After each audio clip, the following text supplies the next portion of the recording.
you by reading the 25 pages I've written. Alright. But you're free to. You know that, right? You can say whatever you want here. Well, I'm going to say the good bits. And I'm just going to leave out some of the boring stuff. Alright. So I start off, my name is Ali. I am an Egyptian national. I was born in Egypt and born to Muslim parents. And of course, as is customary in those countries, I inherited the religion of my parents. And I moved here in 1998. And following a series of events, I obviously lost my faith, and I am no longer a Muslim. However, I would like to tell you a few stories about Egypt and people from Egypt and freedom of speech. I'm going to start with a theologian, a man called Farag Foda. Farag Foda was a theologian and a reformer, a Muslim. And Farag Foda was a very prominent reformer. He engaged in debates with some of the fundamentalists of the time. This is in starting from the 1960s and on forward. And Farag Foda wrote tons and tons of books and embarrassed these people in debate. And because of this, one of these debates, he had embarrassed one of these clerks fairly badly. And of course, he had a fatwa put out on his head as an apostate, even though the man was clearly a professing Muslim.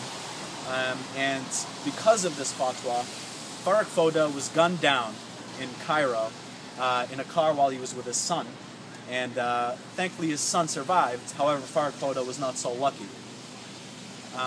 And so that's one story. I'd like to also give you another story of a man called Naguib Mahfouz. Naguib Mahfouz is one of only 4 Egyptians to have ever become a Nobel laureate. And he won his Nobel Prize in literature. And the other 2 of the other 4 won peace prizes. And of course, we all know you can start a drone war and still get one of those. So, I only count 2 as earned. The second, of course, being a chemistry prize awarded to Ahmed Zuhail. But getting back to Naguib Mahfouz. Naguib Mahfouz was also a Muslim, and as a matter of fact, he grew up in a fairly conservative Muslim household. However, being a civilized human being and just a general modern man, when fatwas were put out on Salman Rushdie's head, he vehemently disagreed with Salman Rushdie's Satanic Verses book. However, he denounced the fatwas that called for his head. For his opinion, Naguib Mahfouz was stabbed outside of his Cairo home, and his books have been banned in Egypt for a very long time for merely supporting a treaty. The Camp David Accord, which obviously has brought long-lasting peace in the Middle East. And so this kind of gives you an idea of what kind of people we're dealing with. They are not just after atheists or Christians for blaspheming their religion. As a matter of fact, they're not just after people who blaspheme. They are after reformers. They are after people in their own countries professing their own faith. And so I say that to kind of give you an idea of who these people are. And to say things like this movie that was made causing this furore that we're all here mainly because of, it's absurd on its face because, of course, we know that this is the kind of thing that happens.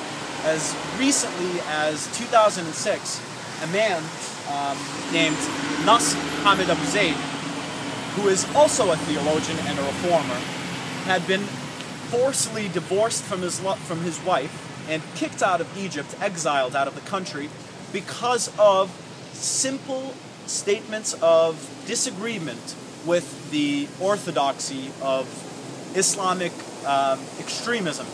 And so we're talking about not just defending the freedom of speech of people here in the West to make movies. We are talking about defending Muslims from these people themselves, okay? Let me just look over here because I'm kind of losing my place.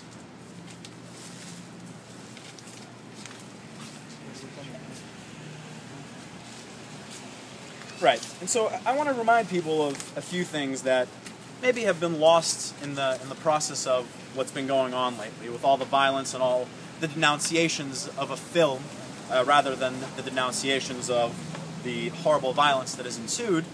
And this is, and I remember on my way home on the day that this madness erupted, listening to people talking about bringing in laws that would curtail criticisms of Islam. And so I just wanted to take a little stroll down memory lane and remind people of what used to happen in the West. Because, of course, the West hasn't always been this bastion of freedom of speech, where people could freely criticize, let's say, the Catholic Church's pedophilic tendencies, if you will, or certain doctrinal atrocities, like, for instance, gaying being an abomination, and obviously a whole assortment of horrible ideas. And so let me just tell you about some people who, in the West, maybe have faced the same fate. Let's remember Galileo, for instance, a self-professing Christian. Does this remind you of anything? This man was put under house arrest. He reminds me of Nostradamus Zaid. So this is not new in this arena, and especially the West should be fairly aware of their own history and know what it is to have religious zealots running a society and telling it what it can and cannot say. So, would the West ever have gotten where it is today if we allowed, for instance, people who said that the Adam and Eve stories were just myths and that we all evolved to be burnt at the stake or shot to death? Would we have gotten where we are today? Would we have found all these new and wonderful discoveries that we use in our everyday lives? Would we have gotten where we are today if we allowed them to burn people at the stake for saying, for instance, that the Earth is not at the center of the universe? No, these are all rights that the West and people have died and lived, died and sacrificed for, and it's no different here. There's nothing that is in any way different than what has happened in those times. So, what I'm trying to say is that some people are saying that we are being alarmists, that we are saying that this is a fringe group of extremist Muslims, and that we shouldn't really worry about it too much, and we should kind of brush it under the rug and say that most Muslims are moderates and they don't condone this type of thing. Well, I'm here to disagree with that, okay? Because it was the president of Egypt himself who called President Obama and asked for the man who made the movie to be arrested. This is not a fringe group.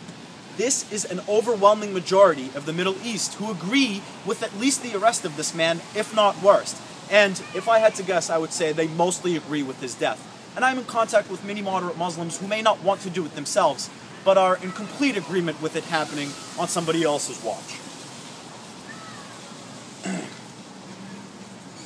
So,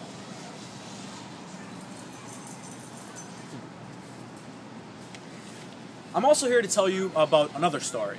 Today in Egypt, in Egyptian jails, sit two men. One of them a Coptic Christian, a teacher. This man is in jail for blasphemy and insulting the president. This man has not done anything that he deserves to be jailed for. This is absolutely within the bounds of freedom of speech and the declaration thereof, and the Declaration of Human Rights that most countries have signed on to, including Egypt and some of the Middle Eastern countries. And there is no excuse why this man should be in jail today. And I'm also here to tell you about a more personal connection. I'm here to tell you about Albert Sabr. Albert Sabr is a former Christian Coptic atheist. He has made some YouTube videos that in which he criticizes not just Islam, he criticizes his own former religion, Christianity, and many of the other religions, including polytheism and others. Albert Sabr was arrested, dragged out of his house at the demand of a mob standing outside of his house, beaten on his way to the police station, and finally stabbed in the neck when he was there. It has now been revealed that the police were the ones to push people to do these types of things to him while he was in jail, instead of protecting the man after already arresting him for crimes that are imaginary in nature. So, what are we asking for? We're asking for people to stand up and take notice and exercise this right. Even if you don't agree with the movie, you should, on principle, stand up and blaspheme against Muhammad, the Quran, and all the other, religious icons that these people hold to, because these people cannot do it for themselves. So, I'm asking you, anybody, to say with a loud voice that Muhammad is a pedophile, that Jesus probably never existed, and if he did, he was a pacifist coward. Moses was a savage and a barbarian if he did exist, and to say it and know that people will support your right to do so. You can also pressure people like your representatives. Send them letters, send them telephone calls, letting them know that they should stand up and say a statement of support for these people in Congress and in the Senate. So thank you all, obviously, for listening, and if there is one thing I want you all to remember is that yesterday's heretics are today's heroes.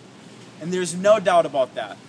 And these two men are my heroes. And that's it. Thank you.